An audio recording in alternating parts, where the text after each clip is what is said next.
US Indices look set to rebound on Wednesday. Before we start, a quick word from our sponsor. This video is brought to you by XNest, the world's leading retail brokerage firm offering ultra-fast execution and no overnight fees. Look for a link in the description below. The NASDAQ 100 has bounced slightly in the early hours on Wednesday as it looks like we are clawing back some of those fairly unexpected selling moves during the Tuesday session. At this point, we need to pay close attention to the 20,000 level underneath, which should offer a certain amount of psychological support as well as market memory based upon the previous action that we have seen at that level. The candlestick for the trading session on Tuesday was rather ugly, but it wouldn't be the first time we saw a sudden and sharp pullback in this market, and by its very nature, it's probably worth noting that the NASDAQ 100 is volatile anyway. At this point, all eyes will be on the 20,500 level, which seemed to trigger quite a bit of selling during the previous session. In the Dow Jones 30, we are stabilizing, and in the early hours, hanging around the 42,800 level.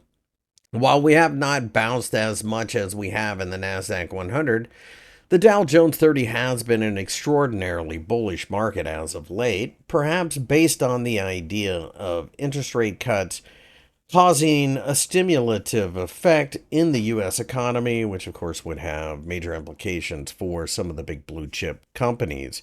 Furthermore, you have to keep in mind that the dividend play is very much alive and well as rates had been falling.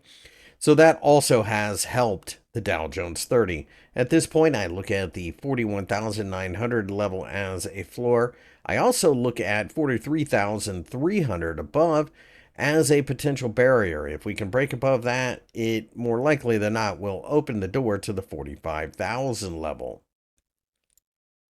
The S&P 500 has also bounced a little bit during the early hours on Wednesday, as it looks like we are going to try to claw back some of those losses from the previous session.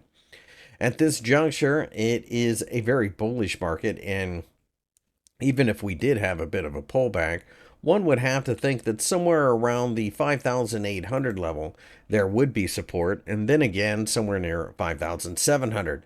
The 50-day EMA is racing to catch the 5,700 level, so it all ties together quite nicely.